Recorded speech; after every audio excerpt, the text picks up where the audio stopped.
तुम्ही कधी ऐकलंय का एक असं ठिकाण जिथे जहाजं आणि विमानं अचानक गायब होतात? होय, हेच आहे बर्म्युडा ट्रायंगल. अटलांटिक महासागरातील एक त्रिकोणी प्रदेश ज्याचे 3 कोपरे मियामी, सान जुआन आणि बर्म्युडा बेट असे आहेत.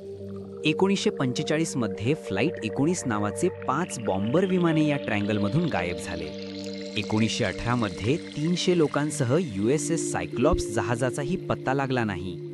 या भागातून आतापर्यंत 50 पेक्षा जास्त जहाजं आणि 20 विमानं गायब झाली आहेत. शास्त्रज्ञांचं मत आहे की हे सगळं चुंबकीय विकृती, वादळं, सतत बदलणारं हवामान किंवा समुद्राखालच्या मिथेन गॅसच्या स्फोटांमुळे घडतं. पण काही जण म्हणतात की इथे टाइम पोर्टल आहे किंवा इथे एलियनचा संपर्क बिंदू आहे.